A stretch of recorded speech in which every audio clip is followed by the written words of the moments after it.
روشی کا کیا ہوا؟ روشی کا وہ انجام کٹ پڑا ہوا ہے، پورے وہ بےزتی ہوئی اس کی اتنی، سب کے سامنے اس کو معافی مانگنی پڑی، یہی اس کا انجام تھا کہ اس نے وہ کسی کے لیے کیا تھا تو وہ خود اس کے اپنے آگے بھی آ گیا۔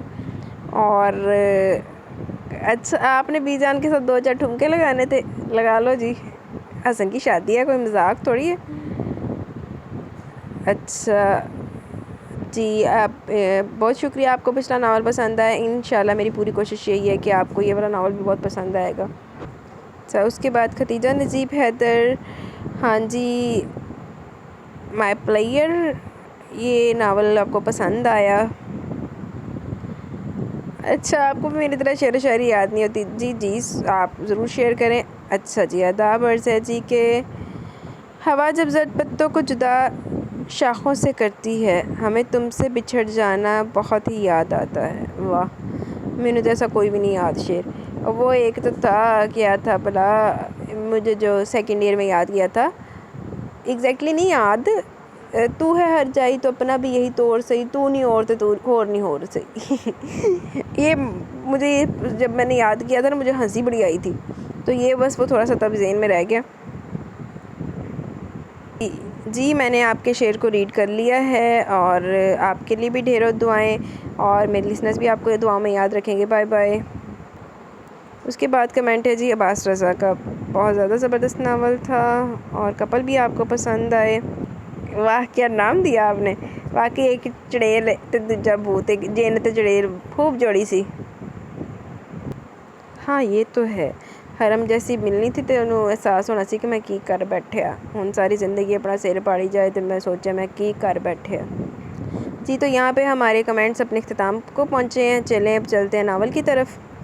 جی، تو ناول نیم آپ کو لاسٹ ایپیسوڈ میں ریویل کیا جائے گا، جیسا کہ میں نے بتایا آپ کو کہ یہ زیادہ لمبا ناول نہیں ہے، انشاءاللہ کل یہ اینڈ ہو جائے گا۔ تو یہ جو ناول ہے نا، یہ بیسیکلی گینگسٹر بیسڈ ہے۔ ڈاکٹر، ہیروئن جو ہے وہ ڈاکٹر ہے، اور جو اپنا ہیرو ہے وہ گینگسٹر ہے، تو یہ گینگسٹر بیسڈ بھی ہے، اور جو جس بیس پہ ہے وہ آپ کو پتہ چل جائے گا، لیکن جو میجر ہے وہ میجرلی یہ گینگسٹر بیسڈ ہے، ٹھیک ہے۔ تو آئیں سٹارٹ کرتے ہیں اپنا ناول۔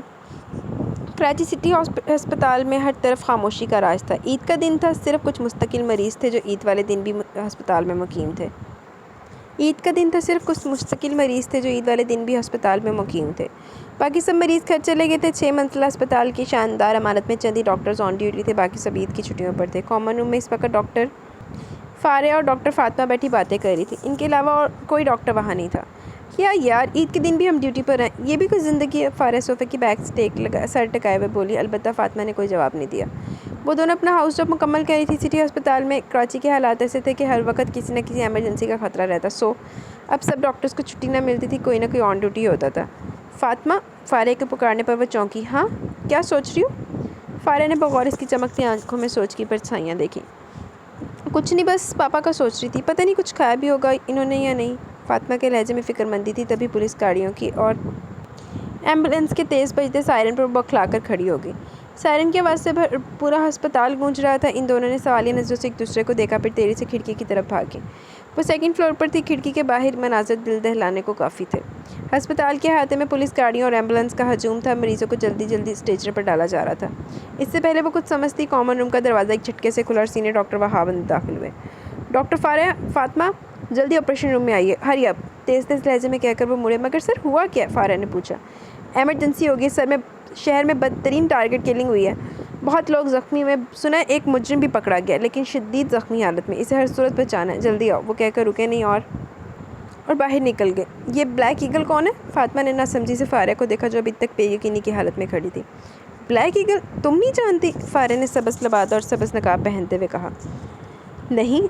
فاطمہ بھی دیری سے آپریشن تھیٹر جانے کے لیے ڈریس اپ ہو رہی تھی۔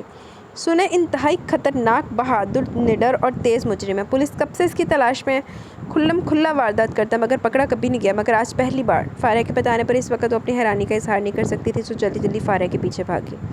ہر طرف بھگدڑ مچی ہوئی تھی، سارے آن ڈیوٹی ڈاکٹرز زخمیوں کا علاج کر رہے تھے۔ آپریشن روم کے باہر پولیس کی بھاری نفری موجود تھی، وہ دونوں تیزی سے آپریشن روم میں داخل ہوئی، جہاں ڈاکٹر وہاب اسٹریچر پر لیٹے وجود پر جھکے ہوئے تھے۔ سبز روشنیوں تلے لیٹا لمبا چوڑا وجود بالکل صاف تھا۔ 3 گولیاں لگی ہیں، آپریشن کرنا ہوگا، بچنے کے چانسز بہت کم ہیں، اتنی آسانی سے اسے نہیں مرنے دینا۔ ڈاکٹر وہاب ان دونوں سے مخاطب ہوئے. وہ اینستھیسیا دے چکے تھے شاید. وہ بے ہوش پڑا تھا. آپریشن شروع ہو چکا تھا. ڈاکٹر وہاب اور فارہ کے ہاتھ بہت تیزی سے چل رہے تھے. البتہ فاطمہ گمسم سی کھڑی سلیٹے وجود کو دیکھ رہی تھی. 6 فٹ سے نکلتے قد کی وجہ سے پاؤں بیڈ سے باہر نکل رہے تھے. کثرتی جسم اور چہرے پر چھائی معصومیت، بند آنکھیں اور بے حد لمبی گھنی پلکیں. اس نے کبھی کسی مرد کی اتنی لمبی پلکیں نہیں دیکھی تھی. کھڑی ناک عجیب سی مغروریت پیدا کر رہی تھی، یوں جیسے کوئی بادشاہ بے بس پڑا ہو. کیا اتنے خوبصورت و معصوم ہوتے ہیں مجرم؟ آپریشن 'ਚ ਧਿਆਨ ਦੇ ਲਾ ਡਾਕਟਰ ਸਾਹਿਬਾ, ਤੁਹਾਡਾ ਧਿਆਨ ਆਪਰੇਸ਼ਨ ਤੋਂ ਇਲਾਵਾ ਹਰ باقی ਮੁੰਡੇ 'ਚ بہتا. فاطمہ خون روکو. ڈاکٹر وہاب کے چلانے پر وہ اپنے حواسوں میں آئی اور تیزی سے کاٹن رکھنے لگی. مگر 5 منٹ بعد جب آپریشن ابھی جاری تھا، اس کے بے بس وجود کو ایک جھٹکا لگا اور تھوڑی سی حرکت ہوئی. اس کے بے ہوش وجود میں حرکت ہو رہی تھی. نتنے پھول اور پچک رہے تھے.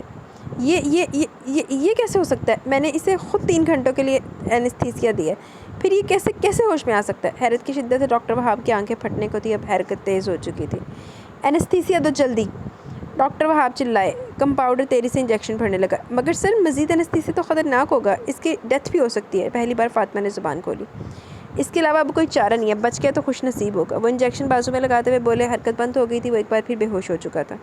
پھر 3 گھنٹوں کے طویل ترین آپریشن کے بعد معجزاتی طور پر وہ بچ گیا. 3 گولیاں اس کے جسم سے نکال دی گئی تھی. واہ، بڑا ٹھیک بندہ. حیرت انگیز قوت مدافعت کا یہ میں نے آج سے پہلے کبھی کسی میں اتنی ویل پاور نہیں دیکھی. ڈاکٹر وہاب نقاب اتارتے ہوئے ٹھنڈے لہجے میں بولے. خیر ڈاکٹر فاطمہ، چکر لگاتی رہیے گا یہاں. مزید آدھے گھنٹے تک اسے ہوش آ جائے گا. ڈاکٹر ڈرنے کی ضرورت نہیں ہے، باہر پولیس کی بھاری نفری موجود ہے. وہ ہدایت دیتے ہوئے باہر چلے گئے. پیچھے وہ اور فارہ تھی، جبکہ ڈاکٹر وہاب باہر پولیس اور میڈیا کو بریف کر رہے تھے. حیرت ہے ویسے، 3 گولیاں اور اینستھیسیا کی اتنی زیادہ مقدار کا بھی کوئی اثر نہیں ہوا اس پر. فاطمہ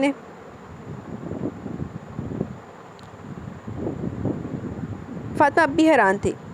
ایسے ڈھیٹ اور بے حس لوگوں پر کوئی اثر ہوتا بھی نہیں ہے. تمہیں پتہ ہے اپنے باپ کو بھی اس نے قتل کیا. ایسے لوگوں کے پاس نہ دل ہوتا ہے نہ جذبات. ان پر نہ گولیاں اثر کرتی ہیں نہ دوائیاں.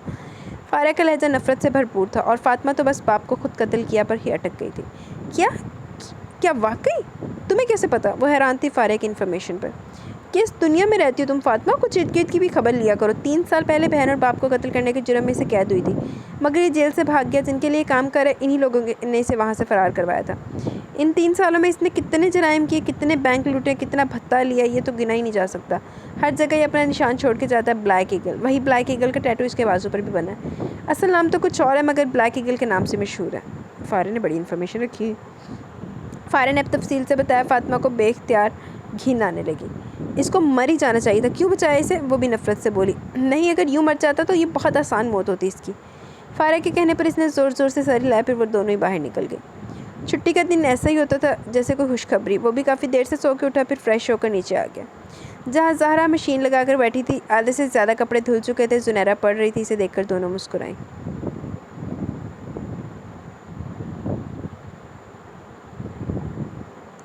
ناشتہ لگاؤں؟ زہرا نے پوچھا. اس نے نفی میں سر ہلا دیا. کبھی ہفتے میں وہ میکے آتی تھی تو یوں ہی گھر کے کام سمیٹ کے جاتی تھی تاکہ زنیرہ کو زیادہ کام نہ کرنا پڑے. حالانکہ کام والی بھی رکھی ہوئی تھی، مگر زہرا پھر بھی ہفتے میں 1 دن میکے ضرور رہتی، اور عموماً چھٹی والے دن ہی رہتی تھی. شادی سے پہلے سارا گھر اس نے سنبھال لیا تھا. اماں کی وفات کے بعد پھر شادی کے بعد زہرا ہفتے میں 1 چکر لگا لیتی. ابا کہاں ہیں؟ اس نے پوچھا.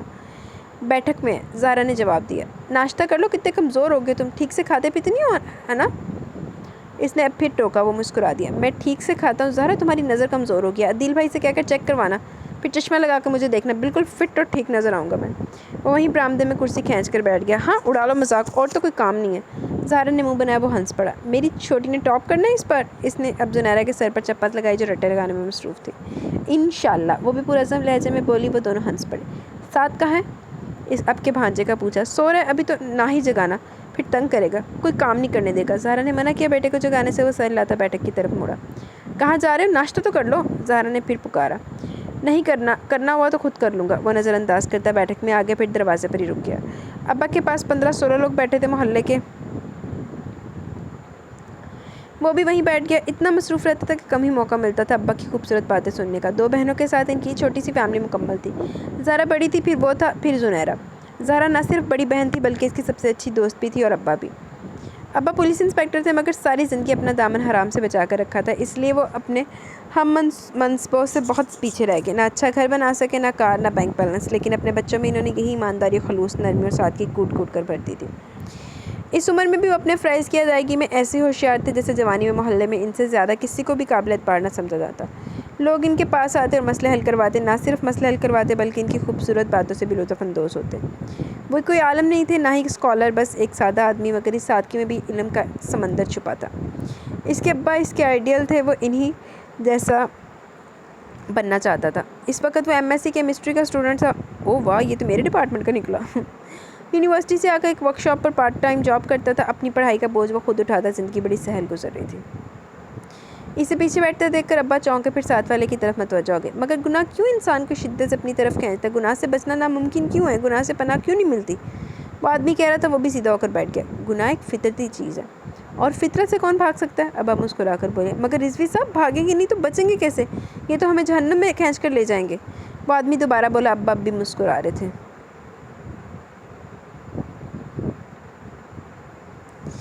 میں سمجھ رہا ہوں احسن صاحب کہ آپ کیا کہنا چاہ رہے ہیں، میں بتاتا ہوں آپ کو۔ گناہ نہیں، گناہوں پہ آ کے رک جانا انسان کو تباہی کی طرف لے جاتا ہے۔ گناہوں پہ آ کے ٹھہر جانا لے کر جاتا ہے جہنم کی طرف۔ جہنم کے تو لفظی معنی رک جانے کے ہیں۔ جو گناہ کرے پھر توبہ کر کے پلٹ آئے تو یہی گناہ اس کی عظمت کو چار چاند لگا دیتا ہے، اللہ کو اس کے لیے رحیم بنا دیتا ہے۔ اور جو گناہ کرے، پلٹے ہی نہ، مڑ کر ہی نہ دیکھے، وہیں ٹھہر جائے تو ابا سانس لینے کے لیے رکے۔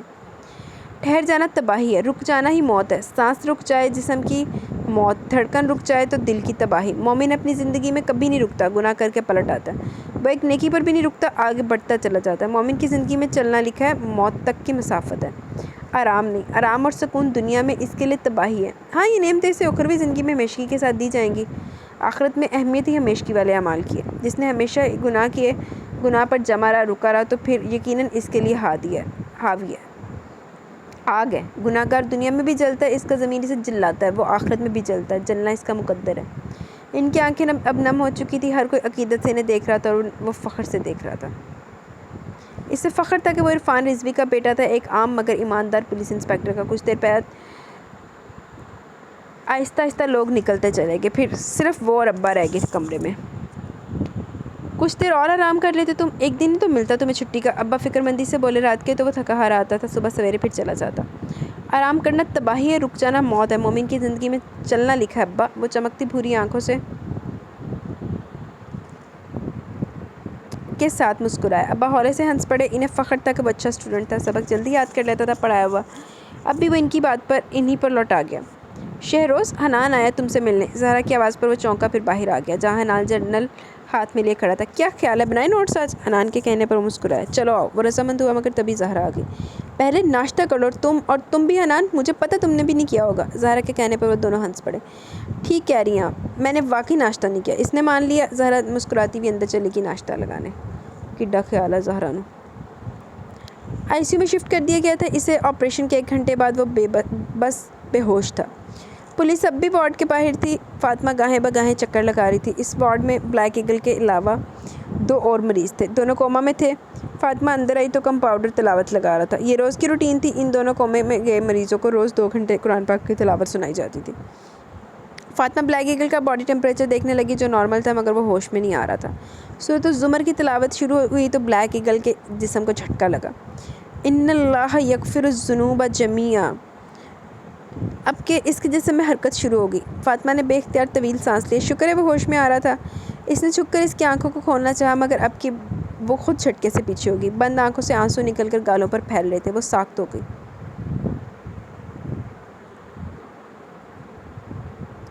کیا وہ رو رہا تھا؟ اے لوگوں جو اپنی جانوں پر ظلم کر بیٹھے ہو، اللہ کی رحمت سے نا امید نہ ہونا۔ آنسوں میں تیزی آ گئی۔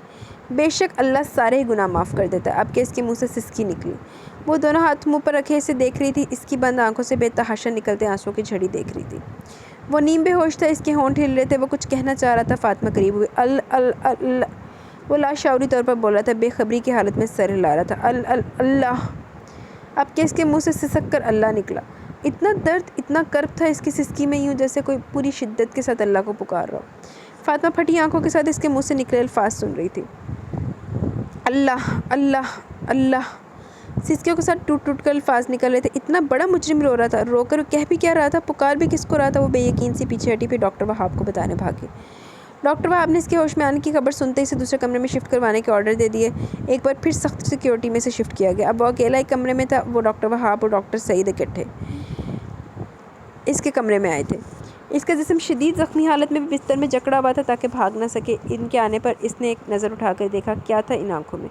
صرف سرد مہری، اتنی سرد مہری فاطمہ کو لگا وہ جم ہی جائے گی، بالکل بے تاثر آنکھیں تھیں۔ ایک نظر ڈالنے کے بعد وہ نظریں دوبارہ چھت پر جما گئے، چہرہ بھی آنکھوں کی طرح بے تاثر تھا، نہ تکلیف کے آثار تھے نہ بیزاری کے۔ کیسا محسوس کر رہے ہو اب؟ ڈاکٹر وہاب نے پروفیشنل لہجے میں پوچھا۔ کوئی جواب نہیں آیا، وہ چپ تھا، یوں جیسے سنا ہی نہ ہو۔ دیکھو بتاؤ ہمیں کہ کیسا محسوس کر رہے ہو تاکہ ہمیں پتہ لگے کہ تمہیں کتنی دیر لگے گی ٹھیک ہونے میں۔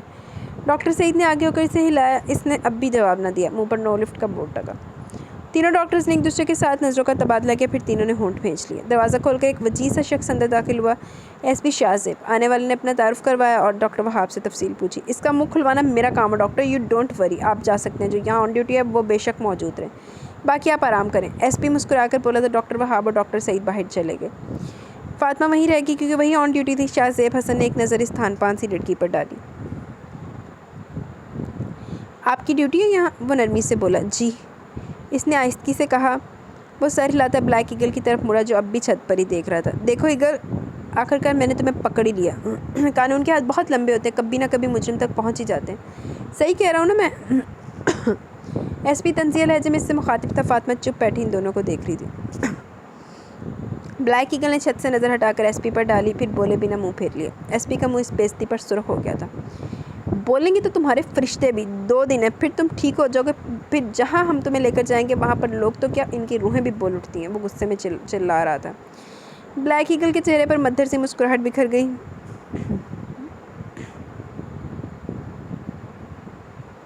خوبصورت مسکراہٹ، وہ حیران کھڑی سے مسکراتا دیکھ رہی تھی۔ بولا وہ اب بھی نہیں تھا، صرف مسکرایا تھا ایس پی کی بات پر۔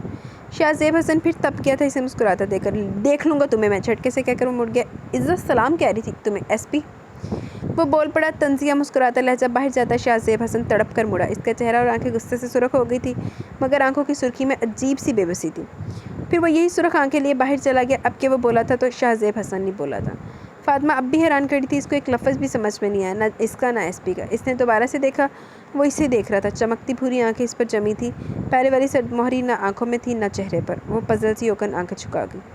بلیک ایگل کو فاطمہ تو نہیں پسند آ گئی۔ مجھے سونا ہے ڈاکٹر، مجھے نیند کا انجیکشن لگاؤ، وہ روب سے بولا۔ سوری، ابھی ہم آپ کو انجیکشن نہیں لگا سکتے، وہ بھی سنجیدہ لہجے میں بولی۔ جواباً وہ اسے گھورنے لگا، مگر وہ آنکھ نہیں ملا رہی تھی۔ اسے اعتراف تھا کہ صاحب نے لیٹے بندے کی آنکھوں میں دیکھنا ایک مشکل کام تھا۔ کیوں نہیں لگا سکتی آپ؟ ایک اور سوال آیا۔ فاطمہ کو غصہ آ گیا، مجرم ہو کر ایسے تنتنا رہا تھا جیسے پرائم منسٹر کا بیٹا اور ہسپتال اس کے باپ کا ہو۔ نہیں لگا سکتے بس، اور ڈاکٹر میں ہوں، آپ نہیں، مجھے پتہ کہ آپ کو کیا لگانا ہے کیا نہیں۔ ہمیں سختی سے آرڈر آپ کا خیال رکھنے کا، ورنہ تو آپ جیسے قابل نفرت لوگوں کو دل کرتا ہے ہمیشہ کے لیے نیند سلا دوں، وہ تڑک کر بولی۔ جواباً مقابل کے چہرے پر مسکراہٹ گہری ہوتی چلی گئی، بڑی تپا دینے والی مسکراہٹ تھی، یوں جیسے وہ اس کی بے بسی پر ہنس رہا۔ وہ پاؤں پٹک کر باہر نکل گئی۔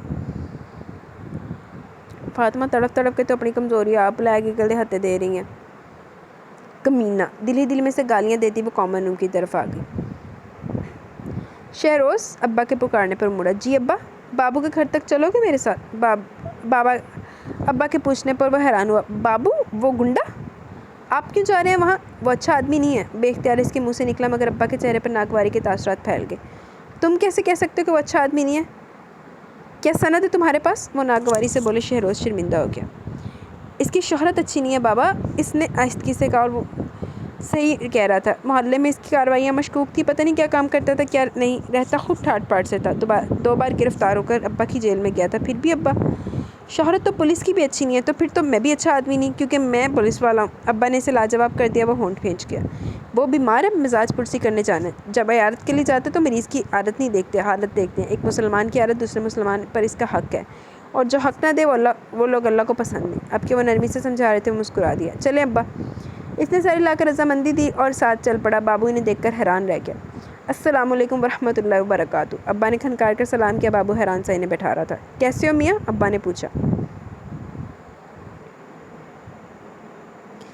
ٹھیک ہوں رضوی صاحب، آپ یہاں؟ معاف کیجیے گا، مجھے آپ کے آنے کا مقصد سمجھ نہیں آیا، وہ سنجیدہ لہجے میں بولا۔ ابا مسکرا دیے۔ وردی کے بغیر آئے ہوں تو بنا کسی مقصد و طلب کے ہی آئے ہوں، مقاصد تو وردی دیتی ہے، ہم تو تمہاری طبیعت کا حال پوچھنے آئے تھے۔ سنا ہے بیمار ہو؟ ابا نے نرمی سے مسکراتے ہوئے کہا۔ بابو کے چہرے پر تلخ مسکراہٹ بکھر گئی۔ میرا حال؟ اتنی کرم نوازی اور محبت ہم جیسے لوگوں کو راس نہیں آتی، ہمیں ہماری اوقات میں ہی رہنے دے۔ ہمارا تذکرہ چھوڑو، ہم ایسے لوگ ہیں جن کی نفرت کچھ نہیں کہتی، محبت مار دیتی ہے۔ بابو کا لہجہ سرد ہو گیا. ایسے نہیں کہتے بابو. ابا نے اسے روکا, پھر ہاتھ میں پکڑا ڈبہ اس کی طرف بڑھایا. بابو نے سوالیہ نظروں سے دیکھا, گویا پوچھ رہا ہو یہ کیا ہے؟ کھانا اس میں گھر کا بنا ہوا. بیماری میں باہر کا کھانا کھانا ٹھیک نہیں, اور تم ہو بھی اکیلے, گھر پر کھانا بنانے والا بھی کوئی نہیں, اس لیے میں لے آیا. انہوں نے ڈبہ اس کے پاس رکھا. بابو ایک پل کے لیے ساکت ہو گیا, پھر اس کی آنکھوں میں واضح نمی دوڑ گئی جسے وہ فوراً چھپا گیا. شکریہ, اس نے کہہ کر آہستگی سے تھام لیا. آپ تو دشمنی بھی پیار سے نبھاتے ہیں. اب کیوں مسکرا کر بولا. ابا ہنس پڑے. اس سارے عرصے میں وہ خاموش بیٹھا دونوں کو دیکھتا رہا. افسوس میں آپ کی خاطرداری نہیں کر سکتا, مگر چائے بنا سکتا ہوں, وہی بنا لیتا ہوں. بابو اٹھ کھڑا ہوا. نہیں بابو, بس ہم چلتے ہیں, میرا بیٹا ہے نا, اس کے پاس وقت نہیں ہوتا زیادہ. ابا کی باتیں, اف, وہ سمجھتے سمجھتے پاگل ہو جائے گا شاید. بابو نے ایک نظر بیٹے پر بھی ڈالی. نوجوان کھڑی ناک یوں جیسے کوئی شہزادہ ہو. باپ کی نسبت بیٹے کے چہرے پر عجیب سی بے نیازی تھی, عجیب سی کشش. اچھا بابو, خدا حافظ. اللہ خدا تمہیں صحت مند کرے اپنے لیے. انہوں نے اس سے ہاتھ ملایا, اور شہروز نے بھی ابا کی تقلید کر کے ہاتھ ملایا. وہ ہر کام ابا کی تقلید میں کرتا تھا. اس سے ہاتھ ملا کر بابو کو لگا جیسے کسی پتھر سے ہاتھ ملا لیا. بڑے سخت ہاتھ تھے. اس نے بغور شہروز کو دیکھا. ہاتھوں جیسی سختی بہرحال چہرے پر نہیں تھی, مگر اپنے باپ جیسی نرمی بھی نہیں تھی اس کے چہرے پر. محنت مشقت کرنے والے ہاتھ سختی ہوندے, اور بابو وغیرہ گنڈے وغیرہ ہاتھ ہونے. رات کو وہ گھر لوٹی. عید کا سارا دن ہسپتال میں گزر گیا تھا. گھر آتے وہ پاپا سے لپٹ گئی. پاپا نے اس کا سر چوما. آ گیا میرا بیٹا. انہوں نے اسے ساتھ لگایا. اس سے پہلے کہ وہ جواب دیتی اماں بھی آ گئیں. کہہ دو اپنے ہسپتال والوں سے, کم بخت, عید کے دن تو چھٹی دیا کریں. لے دے کے میری بیٹی کی ڈیوٹی لگا دی آج بھی. اماں شروع ہو گئی تھی. ابھی تو ماس کی گوہر فشانیاں باقی تھی. وہ اور پاپا ہنس پڑے. صحیح تو کہہ رہی ہیں اماں, آج پہلی عید تھی جب میں نے تمہارے بنا کھیر کھائی. مزہ آ گیا قسم سے تمہارا حصہ کھانے کا بھی. سیریس لہجے میں کہتا کہتا آخر میں وہ پھر شرارتی ہو گیا. فاطمہ نے بیگ کھینچ کر اسے دے مارا. دونوں جڑوا تھے, بنتی بھی خوب تھی آپس میں, اور لڑائیاں بھی خوب ہوتی تھی. ماز انجینئرنگ کے آخری سال میں تھا. اماں کھیر لے کر آئی تھی. اس کے لیے پاپا نیوز دیکھ رہے تھے. ہے کھیر میں نے بھی کھائی تھی رات کو, ابھی میں دوبارہ کھاؤں گی. بڑی قتل و غارت ہوئی ہے. عید کے دن کا بھی لحاظ نہیں. دلی پتھر ہے, پتھر لوگوں کے پاس. ساتھ ساتھ تبصرہ بھی ہو رہا تھا. شکر ہے کچھ تو کام کیا ہماری پولیس نے بھی. پاپا نے چاہ کا گھونٹ بھرا. تمہارے ہسپتال میں نا یہ انوسنٹ ڈیول. ماز نے فاطمہ کی طرف دیکھا. ہیں, کون انوسنٹ ڈیول؟ وہ چونکی. یہی بلیک ایگل, معصوم شیطان. نیوز تو صبح یہی آ رہی تھی کہ وہ شدید ترین زخمی حالت میں سٹی ہسپتال میں لے جایا گیا. ماز نے وضاحت کی تو اس نے طویل سانس لیا. ہاں ہمارے ہسپتال میں ہی ہے. میں بھی تھی آپریشن روم میں جب آپریشن ہوا, اس نے بتایا. لو, تمہیں کیا ضرورت تھی پنگا لینے کی؟ دور ہی رہو ایسے لوگوں سے. کہتے نا اپنے ڈاکٹروں کو کہ میں نہیں کرتی ایسوں کا علاج. اماں پھر شروع ہو گئی تھی, اور وہ اور ماز دونوں مسکرا دیے. ابھی تو اس نے اماں کو یہ نہیں بتایا کہ اس کے کمرے میں ڈیوٹی پر بھی وہی تھی. ہاں ماز کو اس نے بتا دیا تھا میسج کر کے. یہ اس کی اور ماز کی پرانی عادت تھی. جب بھی انہوں نے بات کرنی ہوتی اور اماں پاپا بیٹھے ہوتے تو وہ ایک دوسرے کو میسج پر بتانا شروع کر دیتے. بی کیئرفل, ماز کا اسمائل کے ساتھ رپلائی آیا. سنا اس کی شکل بہت معصوم ہے, اس لیے اسے معصوم شیطان کہتے ہیں. کیا واقعی ایسے؟ ماز کا اگلا میسج آیا. ہاں واقعی, اس نے جواب دیا. کیا مجھے دیکھنے دو گی اسے؟ اس کا اگلا میسج آیا. نہیں, وہاں تو میڈیا کو آنے کی اجازت نہیں ہے. تم کیسے آ سکتے ہو؟ اس نے جواب دیا. تم پک بنا لینا اس کی کل. ماز نے نئی ترکیب بتائی. اوکے, کل جب وہ سوئے گا تب بنا لوں گی. اس نے جواب دیا. گھر آ کر تو اس موئے کی جان چھوڑ دیا کرو. کم بخت, ہر وقت انگلیاں اسی میں گھسائے رکھتے ہو. ہائے اے ساریاں اماں دا نا, ماؤں کا یہ وہ مشترکہ دشمن فون ہمارا بیچارہ معصوم, جو پتہ نہیں جب ہم استعمال کرے ہوتے نا اتنی نگاہوں کے حصار میں ہوتا ہے نا, گھوٹتی ہوئی نگاہوں کے حصار میں, کہ اللہ پاک بس ہر کسی کے فون کو اپنے حفظ و امان میں رکھے, نہیں تو بڑی خونخوار نگاہوں کے یہ حصار میں ہوتا ہے. دونوں کو موبائل پر چکا دیکھ کر وہ غصہ ہوئی. ان دونوں نے فوراً موبائل آف کیا اور ایک دوسرے کو دیکھا, پھر ہنس پڑے. جسے کر کے دل کو دکھ نہ ہو, مجھے اس گناہ کی تلاش ہے. اس کے منہ سے سسکاری سی نکلی. نرس ٹرپ کی سوئی اس کے ہاتھ پر لگا رہی تھی. تبھی وہ اندر داخل ہوئی. اسے دیکھتے ہی نرس نے سلام کیا. وہ سر ہلاتی آگے آگے. کیا سچویشن ہے؟ اس نے نرس سے پوچھا, اور سائڈ ٹیبل پر پڑی فائل دیکھنے لگی اٹھا کے, جس میں اس کے ہوئے ٹیسٹوں کی رپورٹ تھی. فائن ہے madam, temperature, heart beat, blood pressure, everything. اس نے پوچھا. یس ڈاکٹر. نرس نے سر ہلایا. فاطمہ نے اس کی طرف دیکھا. بیزار سا لیٹا تھا. کیسا فیل کر رہے ہو؟ فاطمہ اب اس سے مخاطب ہوئی. یہ کسی کو بھی جواب نہیں دیتا. ڈاکٹر بولتے ہی نہیں ہے. رات ڈاکٹر عدنان آن ڈیوٹی تھے. انہوں نے بہت سر کھپایا مگر نو رسپانس. اس کی بجائے جواب نرس نے دیا. فاطمہ نے گھور کر اسے دیکھا. ڈرامے باز کہیں کا, کل تک تو بول رہا تھا, مسکرا رہا تھا اس کے سامنے. بس فاطمہ سمجھا کرنا, ہونہار کسی کے سامنے نہیں بولتا. بند کرو ڈرامے بازی اپنی. وہ تڑک کر بولی. معصوم شیطان نے آنکھیں اٹھا کر اسے دیکھا. آنکھوں میں شرارت تھی, یوں جیسے چھیڑا ہو, کہہ رہا ہو کہ تم بلاؤ گی تو بولوں گا ورنہ نہیں. بتاؤ کیسے فیل کرو؟ درد تو نہیں ہو رہا ٹانکوں میں؟ فاطمہ چڑ گئی آنکھوں سے. ہو رہا ہے۔ وہ آرام سے بول پڑا۔ نرس نے حیران ہو کر اسے دیکھا، پھر فاطمہ کو کل ساری رات ڈاکٹر عدنان نے کوشش کر لی تھی، وہ نہیں بولا۔ ہاں ڈاکٹر عدنان ڈاکٹر فاطمہ تھوڑی ہے، ہن ہر کسی انسان نال تے نہیں نا وہ گلا بیٹھ کے گپا مار سکدا۔ اب سمجھا کرو نا نرس بی بی۔ کتنا ہو رہا ہے؟ کھنچاؤ محسوس ہو رہا ہے یا الرجی سی ہو رہی ہے یا اریٹیشن؟ فاطمہ آگے ہوئی اس کے قریب۔ کھنچاؤ، وہ سکون سے بولا۔ لگ تو نہیں رہا تھا کھنچاؤ کہیں سے؟ فاطمہ نے مشکوک نظروں سے دیکھا، چہرے پر تو اذیت کے آثار بھی نہ تھے۔ میں سچ بول رہا ہوں۔ وہ گویا اس کا چہرہ پٹ گیا، آنکھوں میں اب بھی شرارت تھی۔ کوئی پرواہ نہیں تھی، یہاں سے بچ کے بھی تو پھانسی پر چڑھنا تھا اس نے، پھر بھی کوئی پریشانی نہیں تھی، نہ ہی خوف۔ وہ چپ چاپ اس کے ٹانکے دیکھنے لگے۔ ابھی تازہ تازہ ہے نا، جبھی تکلیف ہو رہی ہے، ہو جائیں گے ٹھیک، فاطمہ نے تسلی دی۔ میری باڈی کیوں کلپڈ ہے؟ اس نے پوچھا۔ مجرموں کو باندھ کے رکھا جاتا ہے۔ وہ تڑک کر بولی، بھلا یہ بھی پوچھنے والی بات تھی؟ اوپر سے کم بخت ایسی معصومیت سے پوچھتا، واللہ پیار آتا تھا۔ وہ مسکرا دیا جواب سن کر۔ اتنے تو ساری ڈاکٹر صاحب فلیٹ ہوئی ہیں بلیک ایگل تھے۔ زخمیت کو تو باندھ کے نہیں رکھا جاتا؟ مسکراتے ہوئے پوچھا۔ فاطمہ نے گھورا، مسکراتے ہوئے اس کے دونوں گالوں پر گڑے ابھر رہے تھے۔ وہ اسیر سی ہوگی، ایک لمحے کے لیے یوں لگا جیسے قدیم دور میں چلی گئی، یوں جیسے سامنے کوئی یونانی دیوتا کھڑا اور وہ ایک عام سی پجارن جو کچھ نہ بول سکے۔ وہ سیر زدہ سی دیکھ رہی تھی، مقابل کے ہونٹوں کے اوپر مسکراہٹ گہری ہوتی چلی گئی۔ وہ تو بنا کچھ کہے مسکرا کر اسے جیت گیا تھا، ادھر سے سارے ہتھیار آزما کر بھی وہ ہار گئی تھی۔ دیکھو ساڈی تے ڈاکٹر صاحب بھائی پہلے ہتھیار پہلے ہی وری دے وچ ہی کلین بولڈ ہو گئی۔ دوسری ملاقات میں ڈاکٹر صاحبہ کی کہانی گول ہے۔ واپس آ جائیں بلا کر اس نے کہا تو وہ جھٹکے سے حواسوں میں لوٹی، آنکھیں اس کی آنکھوں میں ملی، اس کی آنکھیں بھی مسکرا رہی تھی اپنی فتح پر۔ وہ شرمندگی سے آنکھیں چرا گئی، باندھنے کی بات کرتے کرتے وہ باندھ گیا تھا اسے۔ پولیس کھڑی ہے باہر؟ وہ پوچھ رہا تھا۔ مجھے نہیں پتا۔ فاطمہ نے خود کو کمپوز کیا، وہ اسے جواب دینے کی پابند نہیں تھی۔ وہ انجیکشن لگا رہی تھی۔ میں سونا نہیں چاہتا۔ وہ انجیکشن دے کر منہ بنا رہا تھا۔ نخرے تو دیکھو سرکار کے، اٹھ کر جیل جانا تھا اور نخرے ایسے تھے جیسے صدر مملکت کی سیٹ پر بیٹھا ہو۔ تمہارے چاہنے یا نہ چاہنے سے مجھے کوئی مطلب نہیں ہے۔ وہ غصہ ہوئی، کچھ دیر پہلے ہوئی ہونے والی شرمندگی کا غصہ نکل رہا تھا۔ وہ سب سمجھ رہا تھا، چہرہ خاموش تھا، آنکھیں بول رہی تھی، سرگوشیاں کر رہی تھی کہ میں جانتا ہوں، سب جانتا ہوں۔ کچھ ہی دیر میں بعد وہ غافل ہو گیا۔ بے خبر وہ چپ چاپ کھڑی اس معصوم شیطان کو دیکھتی رہی، سوتے ہوئے بھی اور معصوم لگ رہا تھا۔ چہرے پر وہی ازلی سکون، نہ ڈر نہ خوف۔ اس نے ایک نظر بیرونی دروازے پر ڈالی، پھر آہستہ سے موبائل نکال کر کیمرہ آن کیا اور تصویر بنا لی، پھر فوراً کمرے سے نکل کے دل دھڑ دھڑ کر رہا تھا۔ آج لیب نہیں جانا تم نے؟ وہ یونیورسٹی کے گراؤنڈ میں بیٹھا تھا جب حنان نے اس کا شانہ ہلایا۔ جانا ہے؟ اس نے فوراً کہا اور اٹھ کھڑا ہوا۔ لیب میں داخل ہوتے لڑکی کی خود پر اٹھتی نگاہیں دیکھ کر وہ نظریں جھکا گیا۔ البتہ حنان کے ہونٹوں پر معنی خیز مسکراہٹ بکھر گئی، اسے اس سب میں کبھی بھی کوئی دلچسپی نہیں تھی۔ پروفیسر ساجد پریکٹیکل کے متعلق ہدایات دے رہے تھے، وہ لکھنے لگا۔ تبھی باہر سے فائرنگ کی آوازوں نے سب کو چیخنے پر مجبور کر دیا۔ Silence silence please. پروفیسر نے ڈیسک پہ جایا۔ الیکشن کا دور تھا، یونیورسٹی میں روز ہی یہ ہنگامے ہوتے تھے۔ تبھی فائرنگ کے ساتھ نسوانی چیخیں بھی سنائی دی، کلاس میں خاموشی چھا گئی۔ اب کہ نسوانی چیخیں بلند ہوئیں تو وہ خود کو روک نہیں سکا، پین پھینک کر بھاگا بھائی۔ شہروز شہروز رک جاؤ! پیچھے سے مختلف آوازیں آئیں مگر اس نے کچھ نہیں سنا۔ اس ابا کی بات یاد آئی تھی۔ ابا کہا کرتے تھے، جب بیٹیاں بہنیں مائیں تکلیف میں ہو تو ہر مرد کا فرض ہے بن قاسم بن جائے۔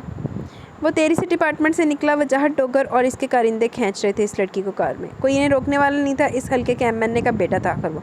یونیورسٹی والوں کی کیا مجال اسے روک سکیں؟ اس نے آگے ہو کر ایک جھٹکے سے لڑکی کا بازو کھینچ کر پرے کیا، ارد گرد سناٹا چھا گیا۔ وجاہت اور اس کے بندے آنکھوں میں خون لیے اس کی طرف مڑے، وہ لڑکی ایک طرف کھڑی تھر تھر کانپ رہی تھی۔ میرے راستے سے ہٹ جاؤ شہروز رضوی! وجاہت پھنکارا۔ شہروز نے فوراً عمل کیا، راستے سے ہٹا، مڑا اور لڑکی کا بازو پکڑ کر چلنے لگا۔ گن مین نے گن نکالی مگر وجاہت نے ہاتھ اٹھا کر روک دیا۔ رک جاؤ! وہ چیخا۔ شہروز رک گیا۔ میری تمہارے ساتھ کوئی دشمنی نہیں شہروز، بہتر ہے تم جاؤ یہاں سے۔ وجاہت نے دوبارہ دھمکی دی، اس سے پہلے کہ شہروز کچھ کہتا وہ لڑکی مضبوطی سے اس کا بازو پکڑ کر شہروز کے پیچھے ہو گئی۔ اس سے تمہاری کیا دشمنی ہے؟ شہروز نے اپنے پیچھے کھڑی لڑکی کی طرف اشارہ کیا۔ اسی سے پوچھو، وہ آہستہ سے بولا۔ شہروز مڑا، لڑکی رو رہی تھی۔ تم بتاؤ وجاہت؟ وہ نہیں بتائے گی، ہمارے ہاں لڑکیوں سے تحقیق اور تفتیش نہیں کی جاتی۔ وہ دوبارہ وجاہت کی طرف مڑا، اب کہ اس کے چہرے پر چٹانوں والی سختی تھی۔ وجاہت ڈھیلا پڑ گیا۔ تم اچھی طرح جانتے ہو شہروز، میں ہنگاموں کا قائل نہیں، مگر یہ لڑکی 6 ماہ اس نے مجھے اپنے جال میں پھنسائے رکھا، مجھے لوٹتی رہی، مگر میں اس کے ساتھ فیئر تھا۔ تم مجھے بھی جانتے ہو نا، میں فلرٹ نہیں ہوں، میں نے کبھی کسی لڑکی کے ساتھ فلرٹ نہیں کیا، میں اس کے ساتھ فیئر تھا، حالانکہ یہ سٹیٹس میں میرے ہم پلہ نہیں تھی، پھر بھی میں کمٹمنٹ نبھاتا رہا۔ اور یہ 6 ماہ بعد کہہ رہی ہے مجھے بھول جاؤ، میرا تو نکاح ہو چکا اپنے کزن کے ساتھ۔ 6 ماہ اس نے میرا تماشا بنایا، میرے جذبات کے ساتھ کھیلا، خود کو تماشا بنانے والوں کو نہیں چھوڑتا میں۔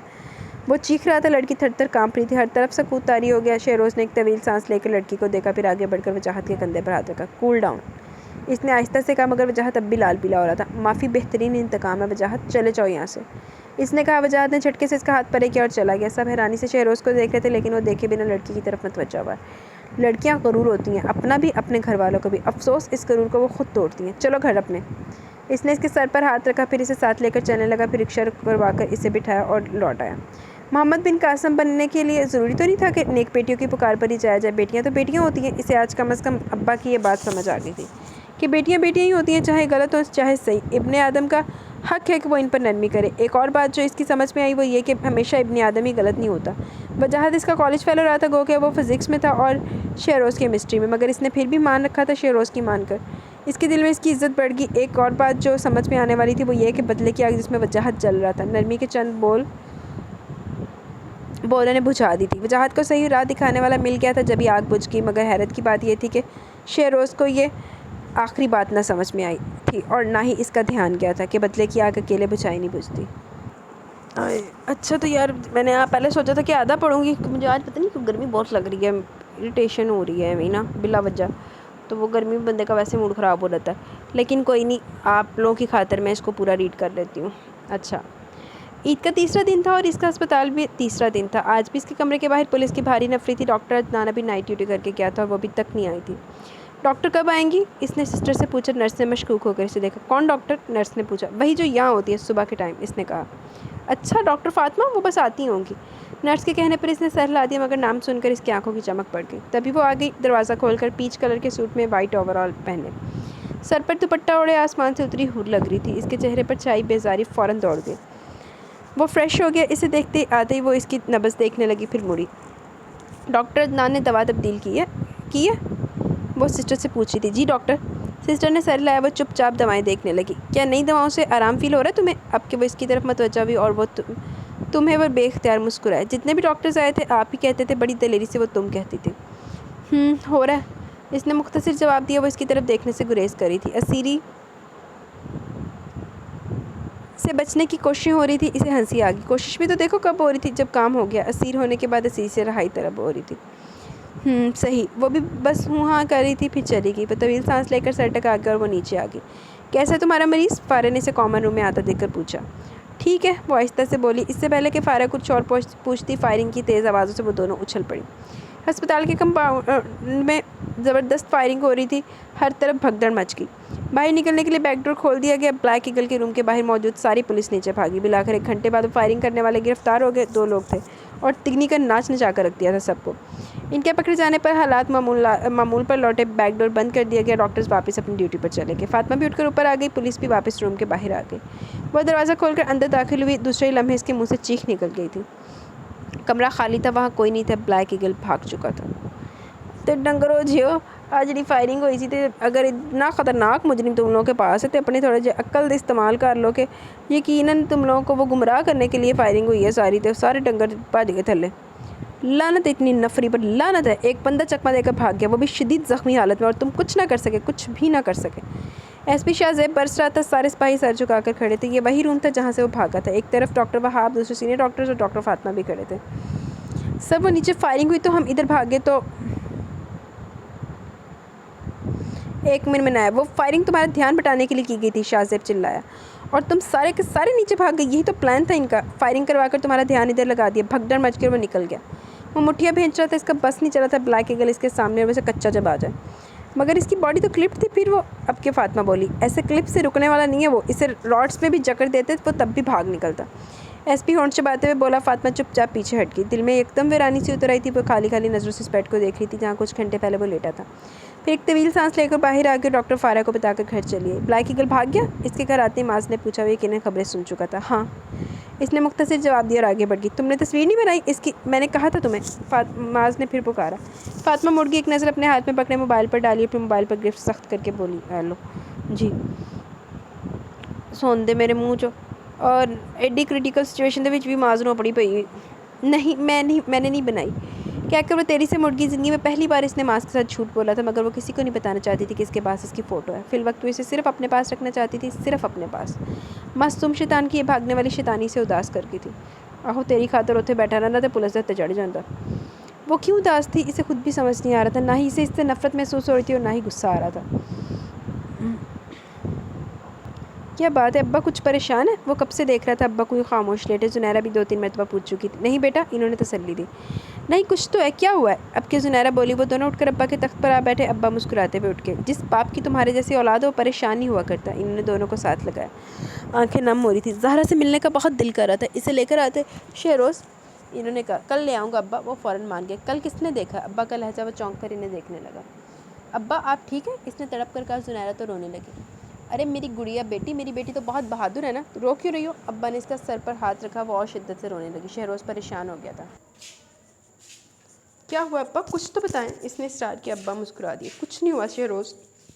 انہوں نے طویل سانس لے کر دوبارہ دونوں کو ساتھ لگا لیا. ایک بات یاد رکھنا تم دونوں, زندگی میں جو کام بھی کرنا پوری ایمانداری اور سچائی کے ساتھ کرنا, اور ایسا کرتے ہوئے کبھی بھی انجام سے مت ڈرنا. انسان کو زندگی ایک ہی بار ملتی ہے, اور اصل بات تو یہ جو زندگی ہم جی رہے ہیں نا, یہ تو خواب ہے. آنکھ تو مرنے کے بعد کھلے گی. زندگی تو وہاں شروع ہوگی جس میں موت نہیں ہوگی. تو کوشش کرنا کہ خواب کدھر گیا, خواب میں تو اچھے کام کر سکو. ان کا لہجہ بھرا گیا. تم میرا غرور ہو زونی.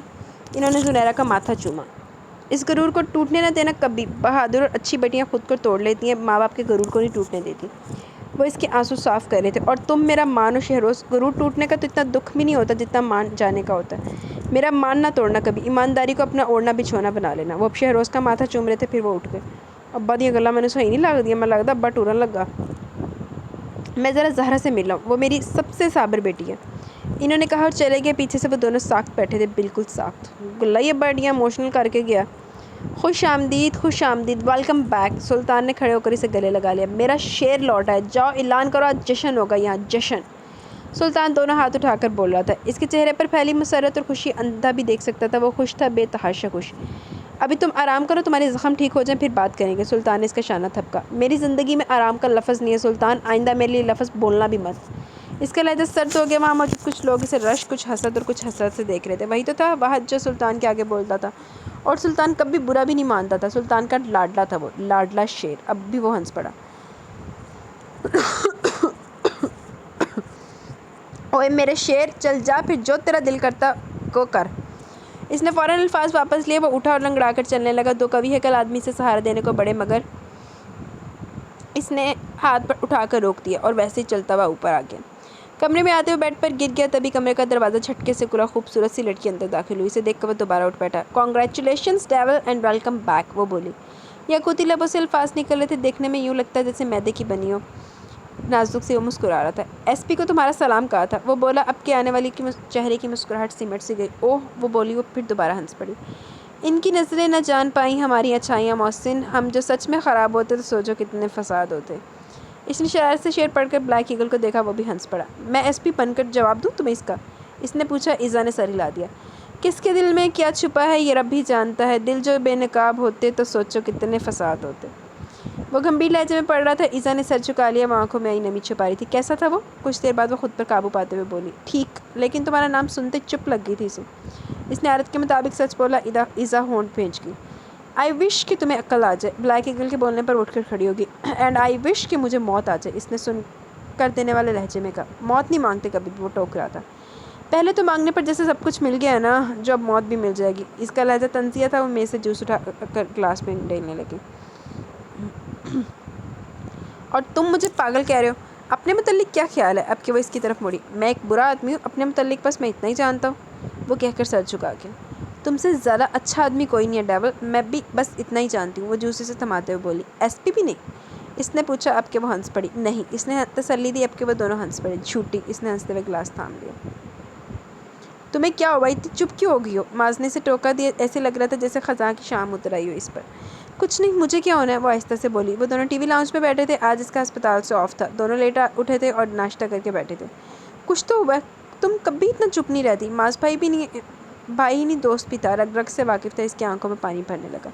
کچھ نہیں ہوا, وہ کہہ کر اٹھ کے باہر آ گئی. لان میں پالتو کبوتر آزادانہ پھر رہے تھے. وہ کبھی ان کو دیکھتی, کبھی ایک طرف پنجرے میں بند عقاب کو دیکھتی. عقاب ماز کا تھا. 1 سال پہلے لے کر آیا تھا وہ. اسے عقاب اچھے نہیں لگتے تھے, مگر آج وہ پہلی بار بغور سے دیکھ رہی تھی. Black eagle. اس کے ہونٹوں نے بے آواز حرکت کی. ماز کبھی بھی عقاب کو کھلا نہیں چھوڑتا تھا. اسے ڈر ہی رہتا کہ اگر وہ اڑ کر بھاگ نہ جائے. اتنا تو وہ بھی سمجھ گئی تھی کہ ایگلز کو کھلا نہیں چھوڑنا چاہیے. وہ اڑ جاتے ہیں، بھاگ جاتے ہیں، کسی کے لیے نہیں رکتے۔ مجرموں کو باندھ کے رکھا جاتا ہے، اسے اپنی آواز میں زخمیوں کو تو باندھ کے نہیں رکھا جاتا۔ اس نے کہا تھا مجھے سونا، مجھے انجیکشن لگا دو۔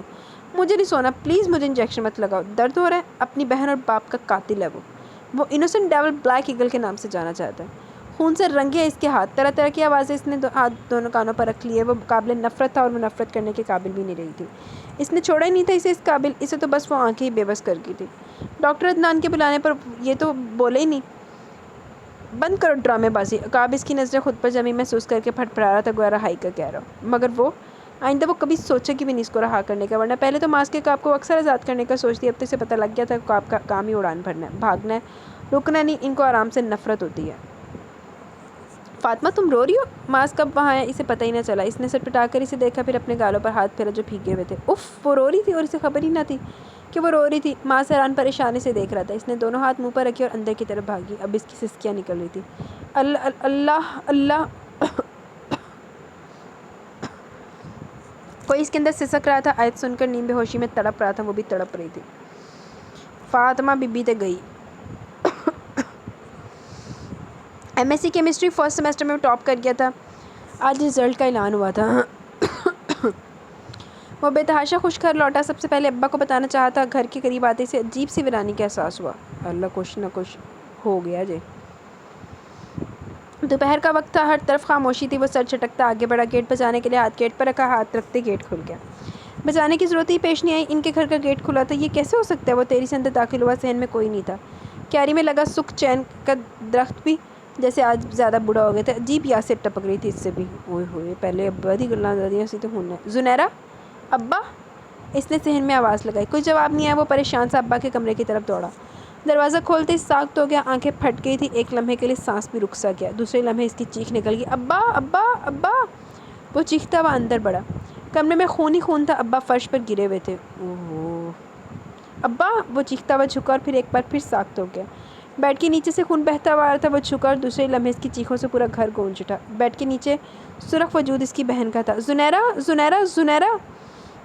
اس نے اسے باہر کھینچا۔ وہ پوری شدت سے رو رہا تھا۔ ابا کہتے تھے شہروز بڑے حوصلے والا ہے۔ ابا غلط کہتے تھے۔ اس کی بہن کا سر خون سے رنگین تھا، یوں جیسے کوئی نوکیلی چیز اس کے سر پر لگی ہو۔ اس کی نظریں اس کی بند مٹھی پر تھی جس میں کانچ دبا ہوا تھا۔ تو کیا اس نے خود کو مارا؟ اس کے بازو کی آستین ادھڑی ہوئی تھی۔ کیا ہوا تھا وہاں؟ وہ ابا کی طرف مڑا۔ ابا کا سینہ خون سے رنگین تھا، انہیں یقیناً گولیاں ماری گئی تھی۔ وہ اپنے حواس کھو رہا تھا، پاگلوں کے انداز میں وہ ان دونوں کو دیکھ رہا تھا۔ پھر ابا کے پاس گرا پسٹل اس نے اٹھا لیا۔ اوئے ہوئے یار، یہ تو سارا کچھ ایدے اگینسٹ چلا جانا۔ اس کے ہاتھ پر لگا زنیرہ کا خون بھی پسٹل پر لگ گیا۔ تب بھی بھاری بھوٹوں کی آواز پر اس نے سر اٹھایا۔ سامنے پولیس کھڑی تھی۔ وہ کھڑا ہو گیا، پسٹل اس کے ہاتھ میں تھا۔ وہ انہیں بتانا چاہتا تھا کچھ، آنسوؤں سے اس کی آواز گلے میں دب گئی۔ وہ چیخنا چاہتا تھا، واویلا کرنا چاہتا تھا، مگر you are under arrest mister Shahroz Rizvi, الفاظ تھے یا بم۔ آج قیامت کا دن تھا، قیامت آ گئی تھی۔ ہتھکڑیاں اسے لگائی جا رہی تھی، باہر لوگ اکٹھے ہو گئے تھے۔ وہ چیخ رہا تھا، ابا کی طرف دوڑ رہا تھا، مگر اسے پولیس گاڑی میں لے جایا جا رہا تھا، لاشوں کو ہسپتال لے جایا جا رہا تھا۔ اچھا، مطلب شہروز بلیک ایگل ہے اور اس طرح سے اس کے اوپر الزام لگا۔ بہت غلط ہوا دینا۔ ابا ابا ابا! زنیرہ زنیرہ! اس کی چیخیں گلی میں گونج رہی تھی، وہاں موجود ہر بندہ رو رہا تھا۔ پورا محلہ اکٹھا ہو گیا۔ تب کہاں تھے سب جب یہ ظلم ہوا تھا؟ پولیس کیسے آ گئی وہاں؟ ان باتوں کا ہوش کسے تھا؟ لوگ تو حیران کھڑے تھے۔ خون سے اٹے دو وجود ایمبولینس میں ڈالے جا رہے تھے اور یہی خون پولیس کی گاڑی میں اس کے ہاتھوں پر تھا۔ وہ بلک رہا تھا، سسک رہا تھا، اس کی کوئی نہیں سن رہا تھا، کوئی بھی نہیں۔ کمرہ عدالت میں خاموشی طاری تھی۔ دلائل اور ثبوت پیش ہو چکے تھے۔ اپنے باپ اور بہن کا قاتل کٹہرے میں کھڑا تھا، نڈھال۔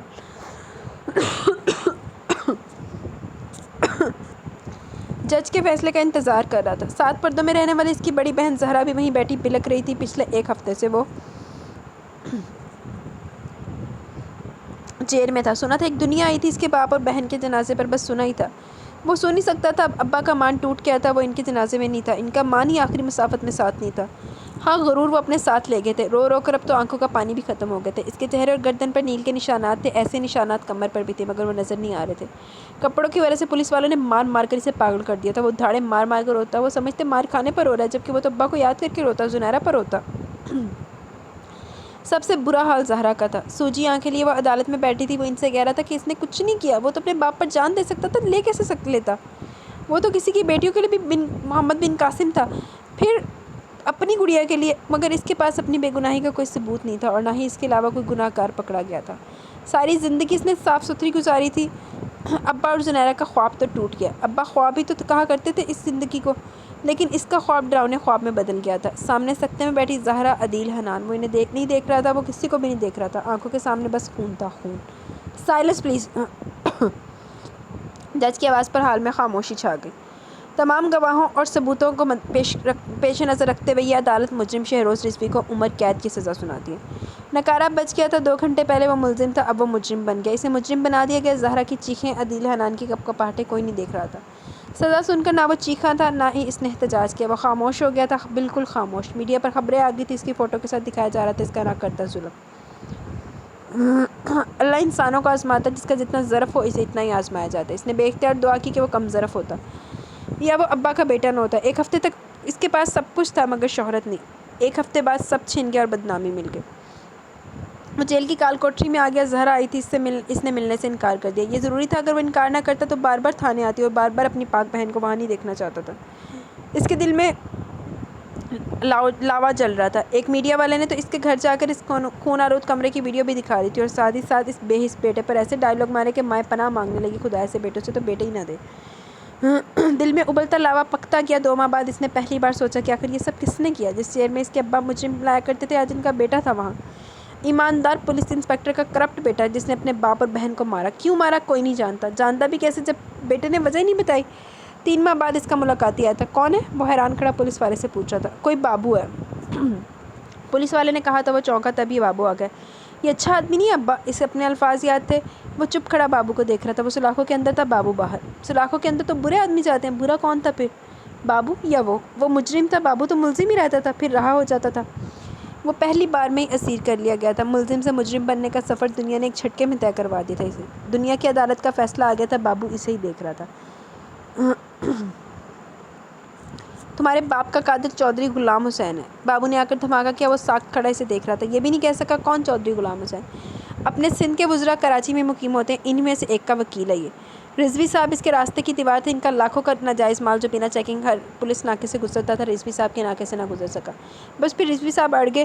ان کی ایمانداری نے گوارا نہ کیا کہ وہ رشوت لے کر جانے دیں، الٹا انہوں نے اس بات کو اوپر رپورٹ کر دیا۔ مگر اوپر والے تو خود اوپر والوں کا ہی ساتھ دیتے ہیں۔ تمہارے ابا کی وجہ سے پہلے بھی اوپر والوں کو بہت مسئلے تھے، ایک عام سا پولیس انسپکٹر ان کے آڑے آئے، انہیں گوارا نہیں تھا، چنانچہ تمہارے ابو کو معطل کرنے کا فیصلہ کیا گیا۔ جب تمہارے ابا کو یہ پتہ چلا، انہوں نے خود ریزائن لکھ کر دے دیا، مگر ساتھ ہی ناکے والی بات انہوں نے میڈیا میں لانے کا فیصلہ کر لیا اور میڈیا کے نمائندے کو بلایا۔ وہ تو نہیں آیا، مگر تمہارے ابا کی موت آ گئی۔ تمہاری بہن کے ساتھ جو وہ کرنا چاہتے تھے وہ نہ کر سکے۔ اس نے خود کو خود مار لیا، مگر اپنی عزت پر حرف نہیں آنے دیا۔ پھر خود ہی انہوں نے پولیس کو بھیجا اور ارادہ تو تھا کہ تحقیقات چلیں گی، آخر میں کوئی مجرم نہیں ملے گا اور پھر اس کیس کو بھی فائلوں میں بند دبا دیا جائے گا، مگر ان کی خوش قسمتی مجرم کی صورت میں انہیں تم مل گئے، بنی بنائی صورتحال بھی مل گئی، انہیں اور کیا چاہیے تھا؟ بابو سانس لینے کے لیے رکا، وہ سکتے میں کھڑا اسے دیکھ رہا تھا۔ ساری زندگی ایماندار رہنا، اسے یاد تھی ابا کی بات، ایمانداری اور زندگی ساتھ کیسے رہ سکتے تھے بھلا؟ جب ایمانداری آتی ہے زندگی چلی جاتی ہے، موت قبول کرنی پڑتی ہے۔ پھر بابو نے اسے جو کچھ کہا وہ نہیں سن رہا تھا، بابو بولتا رہا۔ جب وہ خاموش ہوا تو بس ایک لفظ بولا، مجھے یہاں سے باہر نکالو، مجھے باہر نکلنا ہے، ہر حال میں، ہر قیمت پر۔ اس کی آنکھوں میں خون اترا ہوا تھا۔ بابو نے اپنا بھاری ہاتھ اس کے ہاتھ پر رکھا، پھر تھپ تھپا کر مڑ گیا۔ تھپ تھپا، تھپ تھپ تھپ۔ کھڑکی بج رہی تھی، اس نے ہڑبڑا کر آنکھیں کھولی۔ رات کے 11 بج رہے تھے۔ وہ تیزی سے اٹھی، خوف کی لہر اس کے وجود میں دوڑ گئی۔ آہستگی سے چلتی چلتی وہ کھڑکی کے پاس آئی۔ کون کون؟ اس نے بمشکل کہا، ساتھ ہی موبائل اٹھا لی تاکہ ماس کو بلا سکے اندر کمرے میں۔ آپ کا مریض، آواز تھی یہ بم، وہ اچھل پڑی۔ 2 منٹ تک وہ بے یقین رہی، پھر اس نے ونڈو ہٹا دی۔ وہ وہی تھا، وہ واقعی وہی تھا۔ وہ آنکھیں پھاڑے دیکھ رہی تھی، بڑے عجیب طریقے سے وہ پائپ پر چڑھا ہوا تھا۔ اے اللہ! چلو جی، ڈاکٹر صاحبہ کا گھر آ گیا، بلیک ایگل۔ تم الفاظ اس کے منہ سے ٹوٹ کر نکلنے لگے۔ مقابل نے ہاتھ بڑھا کر اندر چھلانگ لگائی۔ اس کے منہ سے چیخ سی نکلنے لگی، مگر اس نے آگے ہو کر فوراً ہاتھ اس کے منہ پر رکھ دیا۔ اس کی چیخ اس کے بھاری ہاتھ تلے دب کر رہ گئی۔ وہ اس کے قریب کھڑا تھا، بہت قریب، اس کے منہ پر ہاتھ رکھے گھر تک آ گیا تھا۔ وہ اس کے آسان خطا ہونے لگے۔ کیسی ہو ڈاکٹر؟ آنکھیں شرارت سے بھرپور تھی، وہ تڑپ کر پیچھے ہوئی۔ تم کیا کر رہے ہو یہاں؟ تم؟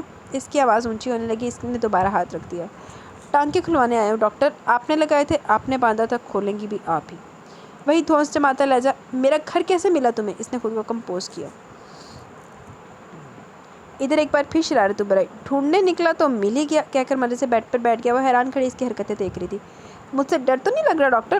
وہ مسکرایا، وہی جان لیوا معصوم شیطانوں جیسی مسکراہٹ۔ وہ واقعی ڈرتی نہیں تھی اس سے۔ Shut up! اس نے غصے سے کہا۔ چلو اٹھو میرے بیڈ سے، نکلو یہاں سے۔ وہ تڑکھی، وہ ہنس پڑا۔ ٹانکے کھولے پھر جاؤں گا۔ وہی ضد بھرا لہجہ۔ فاطمہ نے گھورا مگر ایک پل بھی نہ دیکھ سکی، فوراً ہی آنکھیں جھکا لی۔ کم بخت دیکھنے بھی نہیں دیتا۔ وہ دھڑکتے دل کو سنبھالتی الماری سے میڈیکل باکس نکالنے لگی۔ اتنا تو سمجھ گئی تھی کہ وہ جانے والا نہیں، مزے سے بیڈ پر بیٹھا تھا، وہ بھی پاس بیٹھ گئی۔ شرٹ اتارو، اس نے نظریں چکائے کہا۔ اس نے بڑی فرمانبرداری سے اتار دی۔ وہ ٹانکے دیکھنے لگی۔ پرواہ تو جناب نے کی نہیں تھی، وہ تو پہلے ہی اکھڑے پڑے تھے۔ وہ جگہ سرخ ہوئی پڑی تھی۔ اس نے ٹانکے کاٹے، دھاگے کھینچے۔ اس کوشش میں پوری اس پر جھک گئی تھی۔ سنہری بالوں سے ڈھکا سر اس کے سینے پر ہی تھا۔ تقریباً وہ سرشار سے شیمپو کی اٹھتی مہک سونگھ رہا تھا۔ درد تو نہیں ہو رہا؟ اس نے جھکے پوچھا۔ ہو رہا ہے نا، وہ مانی خیری سے بولا۔ فاطمہ نے سر اٹھا کر اسے دیکھا۔ چہرے پر وہی اصلی سکون تھا، سکون ہی سکون۔ لگ تو نہیں رہا کہ درد ہو رہا ہے۔ وہ غصے میں آگے اس نے مسکراہٹ دبائی۔ ہو رہا ہے نا دل میں، اس نے آہستہ سے کہا۔ کیا؟ وہ چیخ اٹھی۔ اس نے گھبرا کر ہاتھ دوبارہ اس کے منہ پر رکھا۔ میں چلتا ہوں ڈاکٹر، شکریہ۔ مسکراتا لہجہ، مسکراتی آنکھیں۔ وہ اٹھ کھڑا ہوا اور کھڑکی کی طرف چلا گیا، پھر مڑا۔ اور ہاں، میری تصویر سنبھال کر رکھنا، وہ کہہ کر باہر کود گیا۔ وہ سن ہوگی، اسے کیسے پتہ چلا کہ میں نے اس کی تصویر بنائی؟ او میرے خدایا، بلیک ایگل کو سب پتہ ہے، بھی نہیں ایگل لا رکھا انہیں اپنا۔ بابو اسے جیل سے فرار کروا کر سلطان کے پاس لایا۔ سلطان کے پاس آ کر وہ بلیک ایگل بن گیا۔ میڈیا پر اس کے فرار کی بھی خبریں آ گئی، اور جب اس نے پہلی بار بینک لوٹا تب وہ جان بوجھ کر اپنا کارڈ چھوڑ کر آیا تھا اپنی فوٹو کے ساتھ۔ تب سب جان گئے کہ وہ شہروز رضوی بلیک ایگل بن گیا تھا۔ آخر کوئی ایماندار باپ کا بیٹا تھا، ہر کام ایمانداری سے کرنا اس کی عادت تھی۔ پولیس کو وقت میں نہیں ڈالتا تھا، بتاتے تک تو میں نے کام کیا یہ۔ اس نے بینک لوٹے، چودھری غلام حسین کے خاندان کو نہیں چھیڑا، نہ اس نے کبھی قتل کیا۔ وہ عرفان رضوی کا بیٹا تھا، خون سے اپنے ہاتھ کبھی نہیں رنگ سکتا تھا، مگر پھر بھی وہ مشہور قاتل تھا۔ اب تو شہر میں جہاں بھی ٹارگٹ کلنگ ہوتی نام اس کا آ جاتا۔ حالانکہ وہ کلر نہیں تھا، وہ بس چودھری غلام حسین کا کاروبار تباہ کر رہا تھا۔ اور عزا رحمان، سلطان کی بیٹی، بس وہ تھی اس کی دوست۔ ایس پی شاہ زیب کے ساتھ اس نے محبت کی تھی، بالکل معصوم لڑکی بن کر۔ آخر میں سلطان کے خلاف جتنا ریکارڈ تھانے میں تھا وہ سارا لے کر وہ ایس پی کو چھوڑ آئی تھی، مگر اپنا دل بھی وہیں چھوڑ آئی تھی۔ عید کے دن ہونے والی قتل و غارت میں بھی اس کا ہاتھ نہیں تھا۔ وہ بس وہاں سے گزرا تھا جب فائرنگ شروع ہو گئی۔ وہ لوگوں کو بچانے کے لیے اترا تو خود گولیاں کھا بیٹھا اور گرفتار ہو گیا۔ سلطان کوئی ٹارگٹ کلر نہیں تھا، اس کا کاروبار بس بھتہ لینے، بینک لوٹنے تک تھا، مگر بلیک ایگل ٹارگٹ کلر کے نام سے مشہور ہو گیا۔ اب تو جو بھی ٹارگٹ کلنگ کرتا وہاں بلیک ایگل کے کارڈ پھینکا تھا، اور نتیجے میں سارا نزلہ اس پر گرتا۔ آتے بھائی، ایک مجرم دا بھی نام دا ایڈوانٹیج لین تو نہیں ہٹ دے۔ ایک بار پھر عدالت لگ گئی تھی۔ کٹہرے میں ارمان غلام کھڑا تھا، جج بیٹھا تھا، گواہ بیٹھے تھے، فیصلہ آنے والا تھا۔ یہ عدالت تمام ثبوت اور گواہوں کے پیش نظر یہ فیصلہ کرتی ہے کہ شہروز رضوی جو 3 سال پہلے جیل سے فرار ہوئے تھے، وہ باعزت طور پر اس کیس سے بری کیے جاتے ہیں، اور فیصلہ سنایا جاتا ہے۔ ہر کوئی ٹی وی پر دیکھ رہا تھا، سن بھی رہا تھا۔ جو وہ چاہتا تھا وہ ہو گیا تھا۔ چودھری غلام حسین اور اس کا بیٹا خود عدالت میں جا کر مانے تھے۔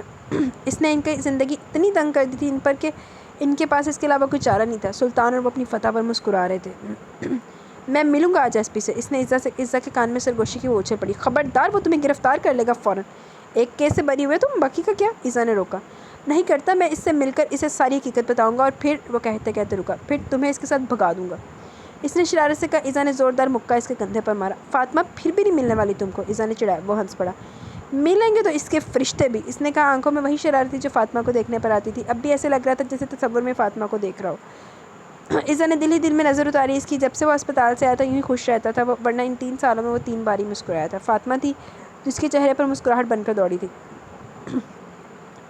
وہ کہتا تھا، عزا جب وہ چڑھتی ہے نا، واللہ میں بتا نہیں سکتا کتنی اچھی لگتی ہے۔ اور وہ ہنس پڑی۔ نماز پڑھ کر وہ اٹھ کھڑی ہوئی، دل میں ایک سکون اترا۔ عدالت کا آج کا فیصلہ سن کر وہ آئینے کے سامنے آ کھڑی ہوئی، تب یہ دل اندر آیا، زہرا باہر پولیس۔ آواز اس کے منہ میں رہ گئی کہ دروازہ کھول کر کوئی اندر داخل ہوا، اور اسے دیکھ کر زہرا ساخت ہو گئی تھی۔ وہ آگے بڑھا اور اسے اپنے ساتھ لگا لیا۔ دوسرے لمحے پورا گھر ان کی سسکیوں سے گونجا تھا۔ وہ رو رہے تھے بے تحاشا۔ پیچھے کھڑے شاہ زیب حسن اور عزا بھی رو پڑے، اور عدیل بھی ایک طرف کھڑا، وہ 4 سالہ بچہ حیرانی سے سب دیکھ رہا تھا۔ میں مر گئی تھی شہروز، میں مر ہی گئی تھی۔ وہ ہچکیاں لے رہی تھی، وہ بھی رو رہا تھا۔ 3 سال سے اندر چھپے آنسو آج سیلاب بن کر نکلے تھے۔ ابا، زنیرہ، اس کے دل سے ایک بار پھر ہوک سی نکل گئی۔ زنیرہ ہی تھی، اس نے ابا کا غرور نہیں ٹوٹنے دیا، خود ٹوٹ گئی۔ زہرا بار بار اس کا منہ چوم رہی تھی۔ یہ ساتھ اتنا بڑا ہو گیا، اس نے حیرانی سے ساتھ کو دیکھا جو شرما رہا تھا، پھر تڑپ کر اسے ساتھ لگا لیا تھا۔ ایک بار پھر آنکھوں سے آنسوؤں کا سیلاب نکلا تھا۔ کچھ خسارے زندگی میں کبھی پورے نہیں ہوتے، کچھ کمی ہمیشہ رہ جاتی ہے، کچھ کسک رہ جاتی ہے۔ اسے ابا یاد آئے اور بڑی شدت سے یاد آیا، آنکھیں جلنے لگی۔ مبارک مبارک، ہر طرف سے مبارک سلامت کا شور گونج اٹھا۔ اب وہ گلے مل رہے تھے۔ اس کے چہرے پر خوشیوں کا موسم تھا۔ زہرا بھی خوش تھی اور سعد بھی۔ ابھی اس کا نکاح فاطمہ سے ہوا تھا۔ چلو فاطمہ نے جڑی ماز نو فوٹو نہیں نہ دکھائی، ایسی بات تو سانی نہ کڑی مل گئی۔ بلیک ایگل آج دلہا بن گیا تھا، حیرت کی بات تھی نا۔ مگر اس سب کے پیچھے شاہ زیب حسن تھا جو اپنی بیوی عزہ رحمان کے ساتھ کھڑا مسکرا رہا تھا۔ واہ جی واہ، شاہ زیب نے بھی عزہ نو معاف کر دیتا۔ جس دن شہروز رضوی سے ملا اسی دن وہ اس کا فین ہو گیا تھا۔ عزہ نے شرمندگی سے جب اس سے معافی مانگی تھی اس کا سارا غصہ پل میں اتر گیا۔ محبت کرنے والوں کو بھلا محبوب پر کہاں غصہ آتا ہے؟ وہ عزہ سے کیا ملا، اسے زندگی مل گئی۔ پھر فاطمہ کے گھر والوں کو منانے والا بھی وہی تھا۔ کچھ دیر بعد فاطمہ کو اس کے ساتھ لا کر بٹھا دیا گیا۔ ڈیپ ریڈ فراک میں وہ آسمان سے اتری حور لگ رہی تھی۔ آنکھیں جھکی ہوئی لرز رہی تھی، دل دھڑک رہا تھا۔ اس کے ساتھ بیٹھتے اس کی آنکھوں میں شرارت اتر آئی تھی۔ ابھی نکاح ہوا تھا، رخصتی 2 ماہ بعد تھی۔ چلو جی رخصت کرا کے لائی جاندہ، لیکن میں لگتا ہن ایگل صاحب تھوڑا سیٹل ویٹل ہوں گے پھر کڑی لے جائے گا۔ میں آج پھر آؤں گا ڈاکٹر، کھڑکی کھول کے رکھنا۔ اس نے شرارت سے سرگوشی کی، بے اختیار سمٹ سی گئی۔ پھر دکھاؤں گا تمہیں کہاں کہاں درد ہوتا ہے، بس تمہیں دیکھ کر۔ وہ مزید شرارتی ہوا، وہ سرخ ہوگی۔ لوگ چاند سورج کی جوڑی کہہ رہے تھے، آج ڈانٹنا نہیں مجھے؟ اس نے پوچھا۔ فاطمہ نے سر جھکا دیا، وہ ہنس پڑا۔ علاج کرتے کرتے لا علاج کر دیا مجھے۔ وہ سرشار تھا اپنی فتح پر، وہ جھکے سر کے ساتھ مسکرا دی۔ زندگی کی راہ گزر روشن تھی، راستہ صاف تھا۔ معصوم شیطان اس وقت اس کے پہلو میں بیٹھا مسکرا رہا تھا اور ابا کو سوچ رہا تھا۔ ابا نے زندگی گزار دی، اس کی بھی گزر جانی تھی۔ وہ اپنے باپ کی ہر بات نہیں مان سکا تھا، مگر اس نے ہر بات رد بھی نہیں کی تھی۔ وہ اللہ سے معافی کا طلبگار تھا اور اسے پتہ تھا کہ اسے معافی مل جائے گی، کیونکہ ابا کہتے تھے گناہ پر رک جانا، جم جانا گناہ ہے، وہ دوزخ کی طرف لے جاتا ہے۔ گناہ کر کے پلٹ آنا اللہ کو بندے کے لیے رحیم بنا دیتا ہے۔ جی تو گائز یہاں پہ ہماری ایپیسوڈ اپنے اختتام کو بلکہ اپنا ناول اختتام کو پہنچا۔ کیسا لگا آپ کو یہ ناول؟ خوبصورت سا چھوٹا سا ناول، اپنی رائے کا ضرور اظہار کیجیے گا۔ اور ایٹ دی اینڈ جیسے میں نے آپ کو کہا تھا کہ ناول کے اختتام پہ آپ کو نام بتاؤں گی، اس کا نام ناول نیم رائٹر نے ویسے ابھی جو اوپر پٹی چلی سی نا تسی پڑھ تے لیا ہوئے گا تے، لیکن چلو میں تانوں دستے نہیں ہے۔ اور مجھے یہ بھی نہیں پتا کہ میں نے رستے میں دھیان کیا اتنا ناول کی ریکارڈنگ میں، یا میں مدہوش ہو کے آج ریکارڈنگ کی ہے کہ میں نے ناول نیم آپ کو شروع ہو گیا۔ اچھا جی، تو ناول کا نام ہے زندگی تیرے تعاقب میں، ریٹن بائی عتیقہ ایوب۔ عتیقہ ایوب نے یہ لکھا ہے زندگی تیرے تعاقب میں، اور یہ گینگسٹر بیسڈ ناول تھا۔ ہیروئن ہمارے پاس ڈاکٹر تھی، اور یہ اس طرح سے چھوٹی سی سٹوری تھی سوسائٹی کی۔ یار کوئی بھی انسان نہ برا نہیں ہوتا، اس کو برا بنانے میں نا جو زیادہ ہاتھ ہوتا ہے نا وہ کہیں نہ کہیں سوسائٹی کا ہوتا ہے۔ یہ سوسائٹی انسان کو کہیں کا نہیں چھوڑتی۔ اب دیکھو اچھے بھلے ایماندار بندے کو کیا سے کیا بنا دیا، بلیک ایگل بنا دیا، اس کے اوپر الزام دیکھو کیسا لگا اپنوں کی موت کا۔ تو that is very hurting and بہت ہی یہ تھی وہ بات نا، اذیت ناک بات، کہ وہ جن سے زندگی میں اپنی زندگی سے بڑھ کے جن سے محبت کرتا تھا اس کی موت کا الزام اس کے اوپر لگ گیا۔ وہ تو جیتے جی مر گیا نا، تو پھر وہ برائی کی طرف نہیں جائے گا تو کیا کرے گا؟ ابھی پھر وہ قتل و غارت کی طرف نہیں گیا کہ وہ اس نے پھر بھی لیگل طریقے سے اپنا بدلہ لیا۔